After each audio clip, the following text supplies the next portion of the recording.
jij bent heel druk met een nieuw concept. Ja, dat klopt. We zijn bezig met Henk Dissel on Tour heet dat. En dan willen we eigenlijk steeds naar een andere plaats gaan in Nederland.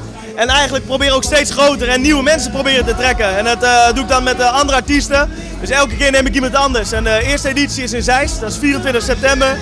Ja, dat doe ik met Mick Harre, Bob Offenberg en Michael Omen. Maar ja, dat was binnen 2 uur al uitverkocht. Dus ik denk, hier moeten we mee verder gaan. Dus dat gaan we ook doen. Ja, voor die mensen die het gemist hebben, er gaat nou vast naar dus een tweede tour komen binnenkort. Ja, dat is 26 november is dat in Driebergen, dat is vlak bij mij ook. En daar komt helemaal Hollands komt daar zingen. En we zijn nog bezig met 2 artiesten. Maar er zijn ook alweer 90 kaarten voor verkocht. Dus ja, ik ben er heel erg blij mee. En wat kunnen ze zo'n avond verwachten als we even kijken naar de eerste avond in Zeist? Ja, de eerste avond moet natuurlijk nog komen, maar ja, het is een avond vol feest. En ja, natuurlijk ook de mooie liedjes komen voorbij. Ja, en ik ga al mijn eigen repertoire zingen. En ja, daar komen de mensen toch wel voor, denk ik.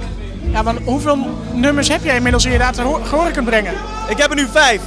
Dus ik kan nog geen half uur vullen helemaal, maar we zijn goed op weg. We zijn bezig met een nieuwe single.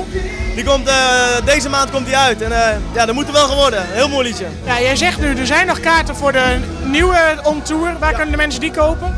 Ja, dat kan wel via mijn website, dus www.henkdissel.nl.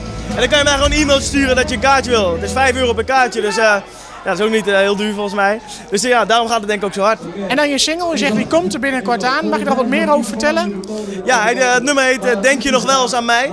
En dat is, ja, we zijn bezig met opnemen nu bij Evert Abbing voor het eerst. En dat is wel heel mooi om dat met hem samen te doen. Hij heeft natuurlijk heel veel gedaan voor Glennis Grace. Dus ik vind het heel fijn om met hem samen te werken.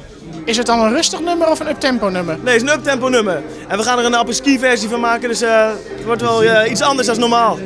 Dus ook volgend jaar in de wintersport gaan we jou veel zien? Ja, zeker weten. Daar ben ik zeker bij.